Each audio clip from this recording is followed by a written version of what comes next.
Good morning, folks. Ready to mash in. Another early morning brew day. Here is the Anvil Foundry 6.5 that I purchased for small batches, kind of to complement my other equipment. I'm making a Bell's Two-Hearted Ale-ish beer. Really the reason being because I have some of the Centennial Select hops that I bought a little while ago, and I'm going to finally use them. Using a malt bill that's inspired by the clone recipe and Brew Your Own magazine. Again, this is just based on malt that I already have on hand. And I do have some London Ale 3 starter that I have, that I kind of have ready to go. Or that I built up a little bit. I'm going to decant off and probably try to do a vitality starter with that before pitching. And that's it. I'm going to be using my chugger pump, which I've had for a while. Didn't buy the Anvil pump because if I already have a pump or two floating around here, what's the point? So I'm going to get mashed in here and start my brew day. Okay, we're all mashed in here. Here is the grains all mashed in. Mash timer is started. It does seem fairly thick based on the grain father volumes. Should double check the manual here in a second, see what, for my weighted grain, see what grain father recommends. I do see, it's kind of hard to, I do see some small pieces of grain, some of the smaller pieces, in between the grain basket and the overall boiler itself. Obviously, I'm guessing what's happening is the smaller pieces are going through the bottom of the basket and floating back up to the top. I don't know, they might stay there or they might get pumped around. We'll see how it goes at the end. As I said, it's really kind of hard to see that, especially with the phone. There you go, that's a better view. Maybe that's one of the reasons why so many people I see online, people are using a bag inside the foundry instead of this stainless steel basket, but we'll see how it goes. Maybe that's just all the internal of the grain anyway, and it might pretty much, I don't know, dissolve. We'll see. So I'm going to set up recirculation here when the mash timer has been started for 10 minutes per recommendations, and go from there. Alright, so still in the midst of recirculation for the mash here. Here's the hops, or actually one package of the hops I bought. Bought them a year ago, still haven't opened these. Addition times 0.6 ounces at 45 minutes, 0.65 ounces at 30 minutes, and then a 1.75 ounce dry hop. I do like to keep a sheet of paper with the hops marked out like this, or little notes with the hops, and do it ahead of time. Just makes everything easier if the timer starts buzzing and telling you to add things. Dry hop, I will measure out now and I'll vacuum seal and I'll put in my kegerator or freezer somewhere, so I'll have it all ready to go. And when I'm done with that, I will just vacuum seal up the whole bag again, and that's it. Okay, I am just stirring the top third of the mash here. Anvil owner's manual recommends that. Yeah, I can see right down there if I touch down so far. You probably heard the fan going there a second ago. It just shut off. We're still right at 150 at our mash temp. That's the internal Anvil fan, I guess cooling fan, keeping the underside of the unit nice and cool. So yeah, about to restart the recirculation again here. I'll put my stuff down here. And that's it. Things are proceeding pretty well right now. I have noticed I do have a a linear flow valve on my pump, a Blickman linear flow valve. You know, it's kind of like a, if you look at the kind of the end that restricts the flow, it's a, you know, it's pointed and it goes into the rest of the valve. It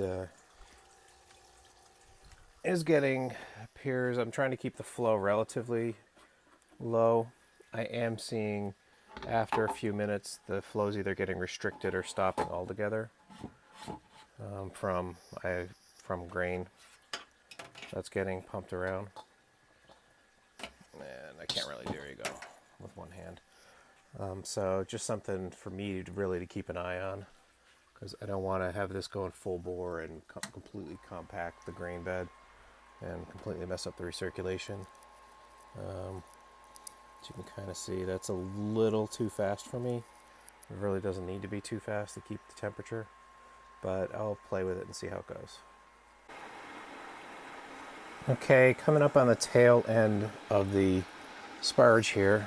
I want to put it on here, the last quart of water or so, pouring over the top plate. Yeah, I'll leave it there. I got about a half quart to go. All right, so if I look in here, here's my grain bed, water on top. I did, even though it is the smaller 6.5, I am running it on a 240. I didn't cut the cord as the manual recommends. I did create this short special purpose adapter.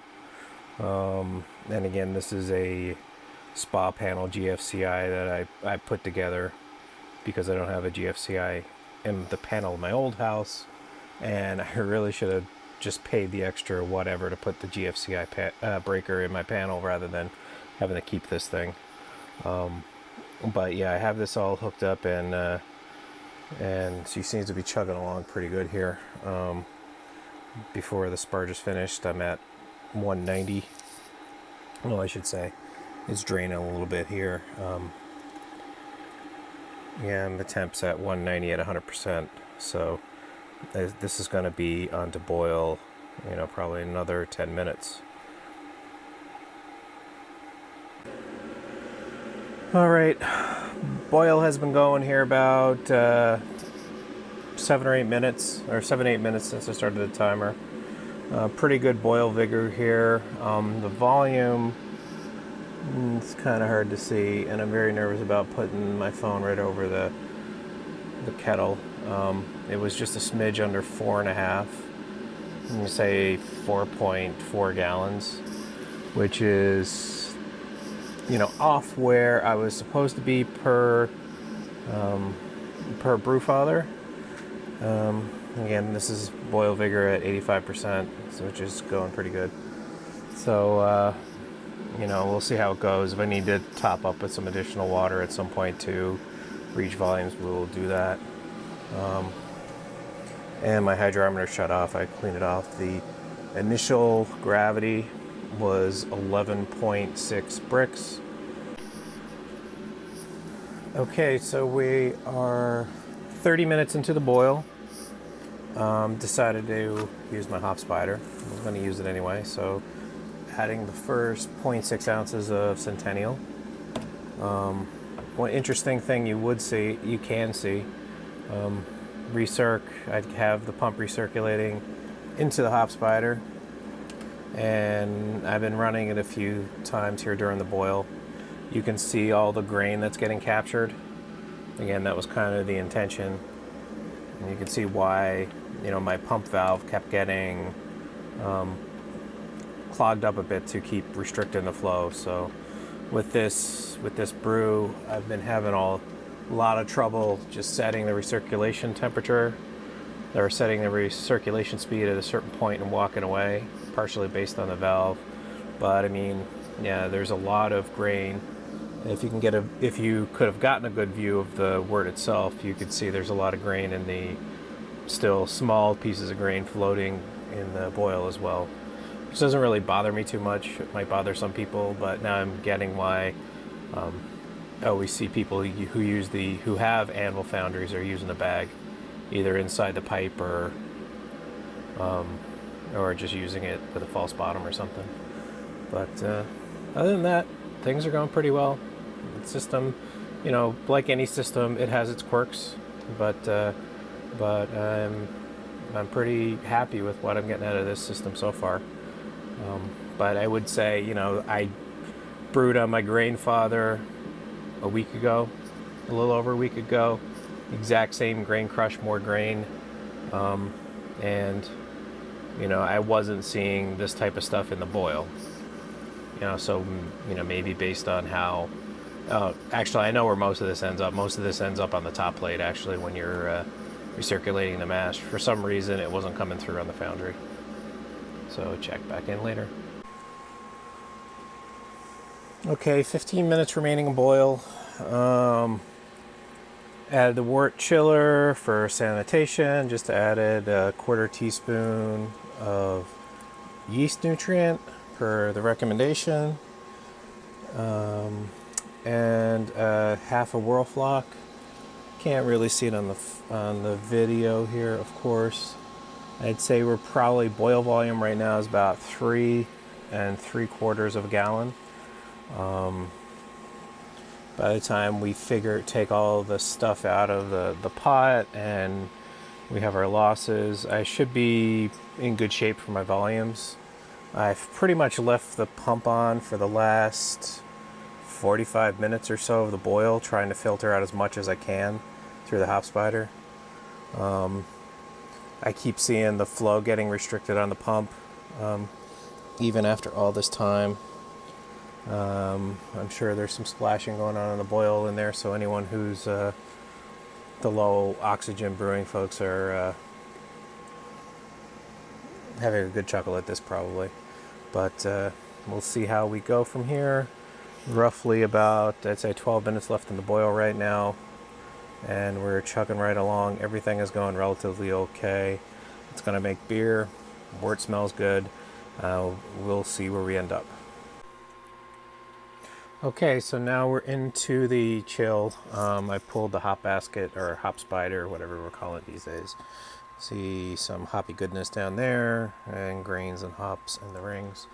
Got the recirca on for the cooling to kind of try to keep moving the wort around so it cool better. Ideally, you'd have some sort of recirculation that would, cover everything. The odd thing, of course, or I guess one of the downsides with the chiller in this small of a volume is you got around 4 rings of the chiller that's not even in the wort, but that's okay. My volume looks about, I'm a little under 3.5 right now, so 3 3.25. So by the time we're all said and done, we should be over where we wanted to be, the 2.75 gallons, or right about there into the fermenter, or we will only put in 2.5, say. So going pretty good. Shutting this down right now so I can kind of keep an eye on the water as well, because my 10-gallon cooler that's capturing the water is filling up pretty rapidly. Okay, so pretty much wrapping up here right now, about to start cleaning in a little bit. My volumes were way off, so I did put about 2.75 into my fast ferment here, but I do have this volume of vitality starter to throw in as well, which is, it's about another 600 mils. So yeah, definitely going to need to use a blow off tube and a few drops of firm cap S in here as well. I still have wort in the hoses and in the anvil here.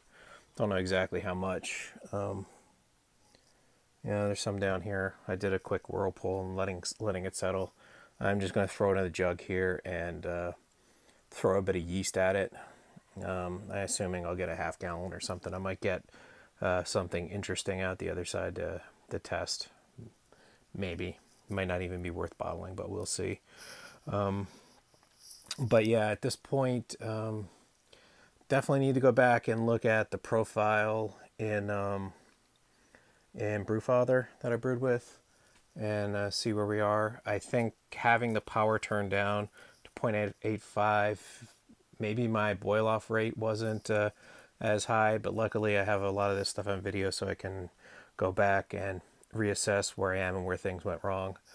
But overall, nice little system, I think. Have some quirks, and we'll go from there. See how this one ferments up. Oh, I should say, my target gravity was 10.68.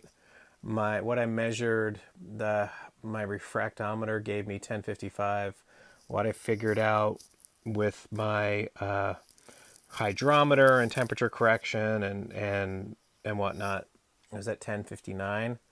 I might need to go back and look at the calculations a little bit as well, or actually check the not the calibration, sorry, the temperature that it's calibrated at. I couldn't remember if it was 68 or 60. So putting calibration at 68 gives me 1059. If it was at 68, it was 1058. It's no biggie. We're not, it's home brewing here. So